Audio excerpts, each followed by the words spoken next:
story begins in Gorilla City, home to the super-intelligent gorillas of Africa, where a press conference is being held by their king, Solivar.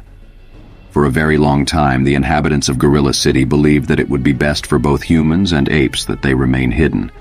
But in times like these, with ecological and geopolitical turmoil, it is best for them to come together with the human race in peace and goodwill.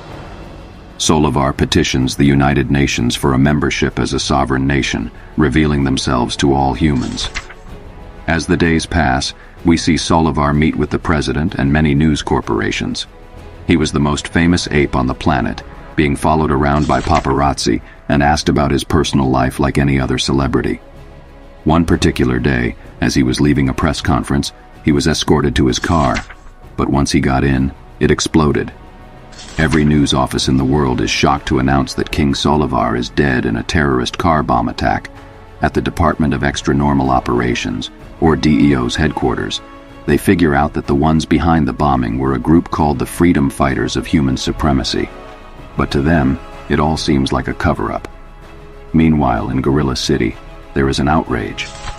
At the Gorilla Council, we see all the apes enraged, screaming death to the humans. Also on the sidelines, we see a group of gorillas who call themselves the Simian Scarlet, taking advantage of this outrage to control the council.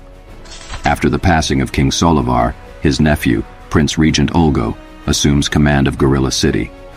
The Simian Scarlet calls Olgo their puppet, but the true puppeteer is Gorilla Grodd, who uses the Simian Scarlet to achieve his ultimate goal of ruling both the simian and human worlds. Grodd was the one behind the death of King Solivar.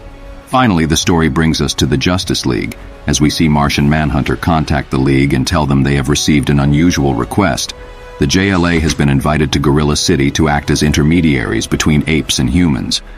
Superman, Wonder Woman, Aquaman, and Flash make their way to Gorilla City, but are confused as to why the apes picked them, out of everyone. Wonder Woman assumes that it's because many of the Leaguers aren't human, and they can be more objective. But just as they are about to arrive at Gorilla City, they are ambushed by a troop of gorillas, all armed with tanks and guns.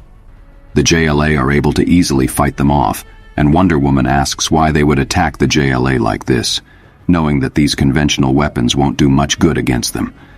Superman believes there might be some type of misunderstanding in the chain of command, but it was all planned by Grodd. We see he sent his group, the Simian Scarlet, to shoot the JLA with a specific bomb from afar. Once the bomb hits, a green gas is spread everywhere, turning the JLA into apes. All of them, shocked that they are now gorillas, ask themselves what is going on. But soon after, Aquaman and Flash tell Superman and Wonder Woman that they must get back to their simian brothers and fight against the surface-dwelling human foe.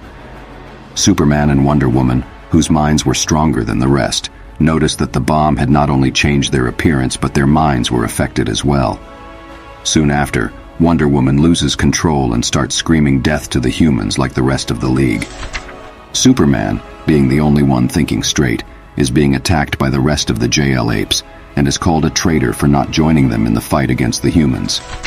Finally, after being pinned down by everyone, Superman succumbs to the mind control as he too screams, "Death to all humans."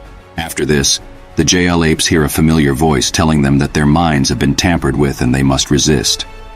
It was the Martian Manhunter who was with them the entire time, but invisible. The bomb affected his physical form just like the rest, but his Martian physiology grants him immunity to the psychological side effects. Martian Manhunter tries to help the heroes but is called a liar and attacked by them, yet he does not give up and uses his telepathic abilities to make them remember who they are and what they stand for.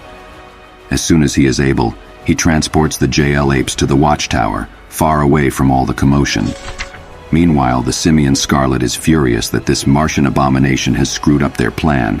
If it weren't for him, they would have the loyalty of the JLA, but Grodd telepathically communicates with them and lets them know to be patient and that he doesn't consider this a setback because the new instincts that draw the JLA to the apes will only grow stronger over time.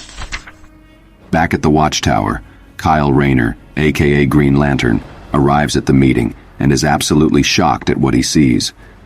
Kyle thinks it's all a joke and that the JLA are messing with him because he's a newcomer.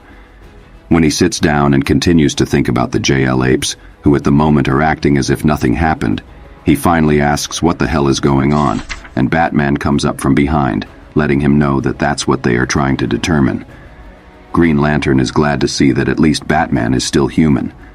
They explain everything to Green Lantern, and then Martian Manhunter tells them that while he was invisible, he was able to retrieve one of the gorilla bombs. When Batman and John try to figure out how to fix this mess, Bruce advises Martian Manhunter to get an expert opinion from Animal Man, who might be able to help them figure out how to reverse engineer the bomb. Martian Manhunter goes to Animal Man, who seems to be freaking out because he has been having episodes, weird visions, memories of things that didn't happen, and nightmares. However, John manages to calm him down and get the answers he needs to solve the ongoing dilemma. Once Martian Manhunter comes back to the Watchtower, he sees a fight breaking loose between the JL apes. He asks Batman what is going on, and he replies that they are fighting over Wonder Woman and who gets to mate with her. Their ape instincts are once again taking over them. Martian Manhunter then uses his telepathic abilities once again to calm each of them down, but he fears these quick telepathic fixes won't work for much longer. Going back to the matter at hand, Prince Ulgo is attending a press conference at the United Nations. Ulgo tells them that his uncle, King Solivar, attempted to build a bridge between their two species, but the humans did nothing but burn it down by killing him. With no more tolerance left from the apes towards the humans, Ulgo declares war on the human race. Back at the Watchtower, the heroes are watching this unfold and notice that one of Ulgo's guards has a gorilla bomb, and instead of killing the humans, they plan on turning them into apes. Even in their ape form, the JLA cannot back down from this threat, so they group up and head to the location. But as soon as they arrive, Ulgo's army throws a bomb right in the middle of the room, turning everyone near into gorillas, including Green Lantern. After the bomb hits, all hell breaks loose, and everyone in their ape form starts fighting each other. Back at the Watchtower, Batman and John finally seem to have figured out how to reverse engineer the bomb to revert everyone back to humans, but they have no margin of error. This is their one and only chance. The JL apes try to keep everyone from killing each other, but it's no easy task. It's a madhouse, and the apes are going crazy. Batman and John arrive to help them stop this chaotic ape battle royale. Martian Manhunter was able to explain the plan to the rest of the team telepathically, but after acquiring this information, Superman tells them that he has done a quick mass estimation of the crowd, and it exceeds the limitations of the device they had made to cure everyone by 2.37 tons, which comes out to be the combined weight of the JLA. They realize they can turn everyone else back to normal, but if they do, they will have to remain as gorillas.